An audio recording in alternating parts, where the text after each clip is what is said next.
यह सवाल इतना सरल है कुछ कहने को नहीं।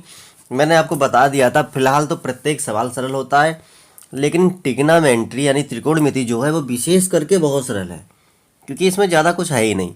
और ख़ास करके ऊंचाई दूरी वाले सवाल तो बहुत ही सरल है। और एक पता अच्छी बात क्या है, ये सवाल आते हैं 6 या 4 नंबर में। कभी कभी 1-2 नंबर में आ जाते हैं बहुत छोटे छोटे सवाल, लेकिन ये ऐसे सवाल आते हैं और जबकि इनमें कुछ भी नहीं होता। देखो क्या कह रहा है, एक नदी की चौड़ाई ज्ञात करने के लिए जब हम नदी के किनारे से उस पार बिल्कुल किनारे पर स्थित किसी पहाड़ी को देखते हैं, यानी कि एक नदी की चौड़ाई, ये नदी की चौड़ाई हो गई और एक पहाड़ी है, तो इधर हमने पहाड़ी देख ली। क्या पहाड़ी को देखते हैं तो उसकी चोटी का उन्नयन कोण 60 बनता है, तो इस हिसाब से कुछ 60 अंश कोण बनेगा, तो ये बन गया। ठीक है, ये पहाड़ी है और ये 60 अंश कोण बन गया। और कह रहा है एक नदी की चौड़ाई ज्ञात करने की, यानी ये नदी की चौड़ाई है, तो ये नदी हो गई हमारी ए बी क्या पहले पहाड़, हाँ ए बी चलो कर लो, कोई दिक्कत नहीं है, कुछ भी मान लो। या एक काम करते हैं, चलो एक काम करते हैं, पहाड़ी मानते हैं पहले पी क्यू, जो हमेशा से मानते हैं। पी क्यू हमारी पहाड़ी हो गई।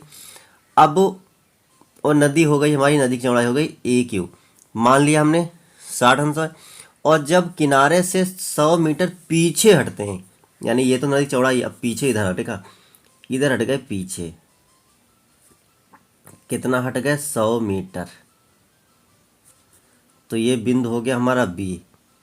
100 मीटर पीछे हट कर देखते हैं तो 30 अंश रह जाता है, यानी कि यही कोण, ये जो कोण है कितना हो जाएगा अब, सॉरी 30, हम बहुत गलतियां करते हैं, ये 30 अंश रह जाता है। ठीक है, नदी की चौड़ाई ज्ञात कीजिए, यानी नदी की चौड़ाई हमने x मान लिया। पूरा सवाल क्लियर है, चित्र बन गया है, तो हमें कुछ भी नहीं करना है। तो इसमें लिख देते हैं थोड़ा सा कि माना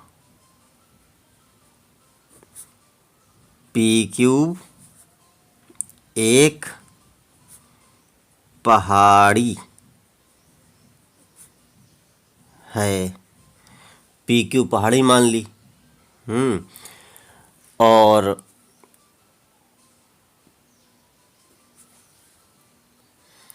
पहाड़ी हो गई, और पी से तथा ए क्यू नदी की चौड़ाई है। पहाड़ी की चोटी, पहाड़ी की चोटी, चोटी क्या है पी, पी से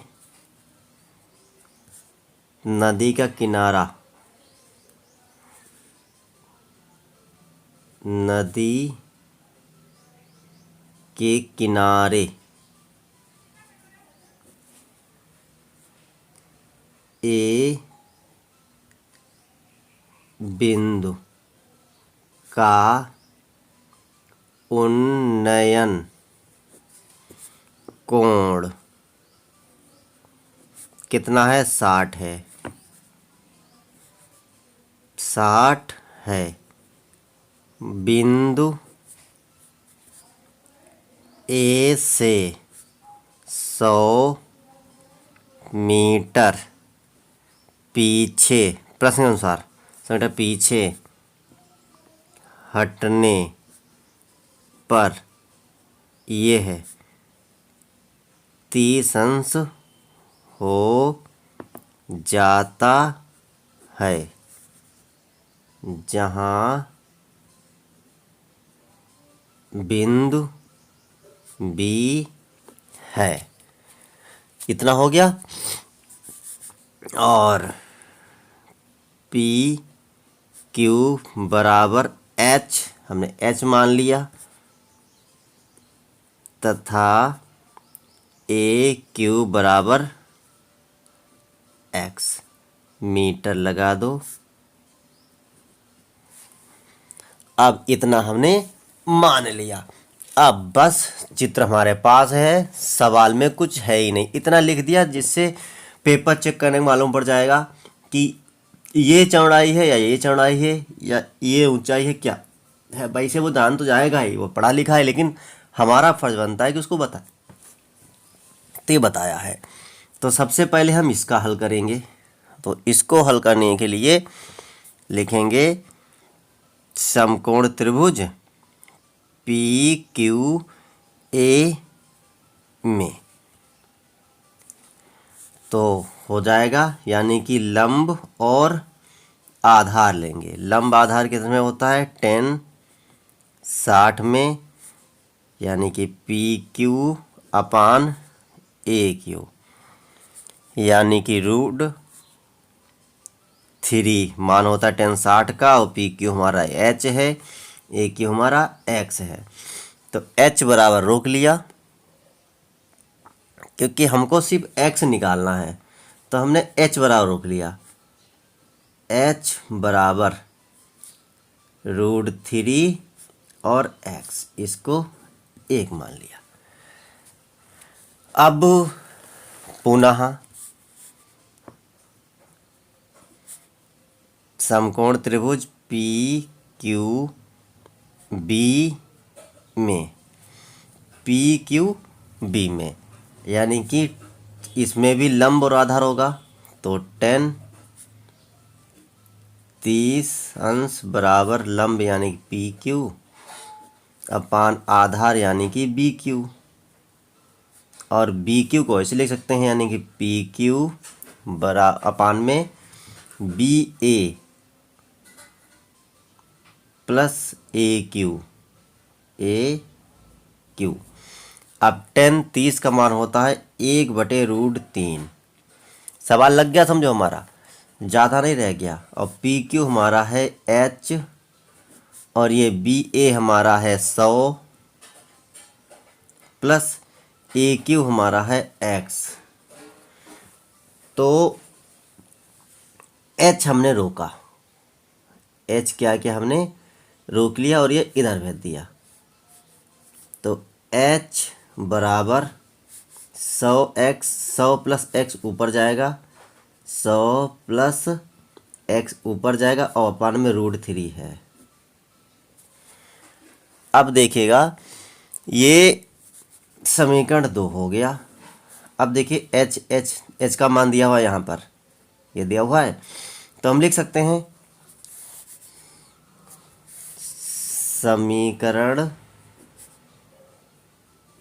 1 से एच का मान समीकरण 2 में रखने पर, बस इतना लिख दिया, समझो हो गया हल। कैसे हल हो गया, ये वाला एच का मान यहाँ पे रख देना है, यानी √3x।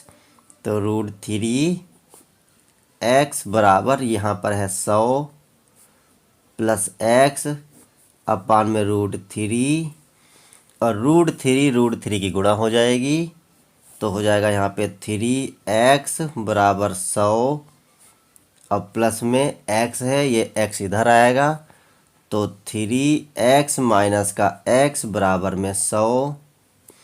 तो 3x से 1x गया, 2x बचेगा बराबर में 100, और अब x बराबर आएगा 100, और ये 2 जाएगा बटे में, तो 2 से काट दोगे 100 को तो 50 आएगा, यानी इससे निकला x बराबर कितना आ गया 50।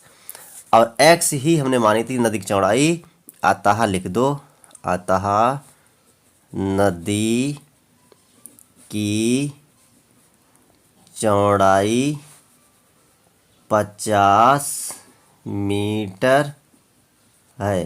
तो कैसा लगा सवाल, सरल लगा ना, और अच्छा भी लगा होगा। तो लाइक शेयर कमेंट करें, फिर मिलते हैं अगले वीडियो में।